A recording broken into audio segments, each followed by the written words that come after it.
All right, top reads for the month of July. Starting off with nonfiction. My top read this month goes to The Children's Blizzard by David Laskin. This book takes a look at a horrific weather event that occurred on January 12th, 1888 across the American Midwest, so down into Kansas. So this book really hit home for me. And not only does it highlight just like how precarious life on the frontier was at that time, it also looks at the development of what would become the National Weather Service. So that's really cool. Not only is this book just really engaging, the narrative is so engrossing, but it's also really informative.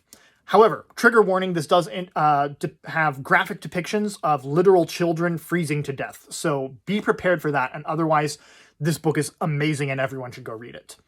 An honorable mention this month for nonfiction goes to Lost Worlds by Patrick Wyman. I've been a huge fan of Wyman. I followed his different podcasts over the years. And I think he's probably the best popular historian of our time. And this book did not disappoint. It looks at these early human experiments with societies and civilizations.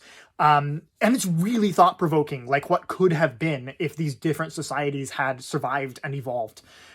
Really fascinating stuff. And this is absolutely going to be inspiring some world building for my future fantasy novels.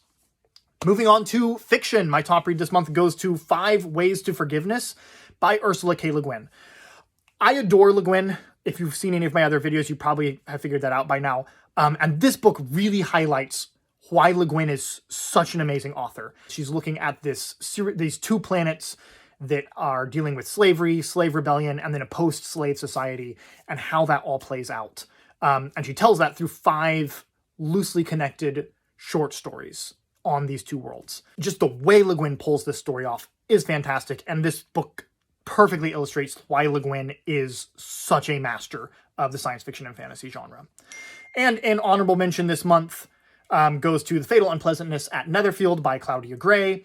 This book is book 5 in the Mr. Darcy and Miss Tilney mystery series, which is cozy murder mystery set in the world of Jane Austen. This book does some great payoff for the slow burn romance that's been going on in the series, as well as some peak characterization for some of my favorite Jane Austen characters. So I really love this book, and I would recommend this series to everyone.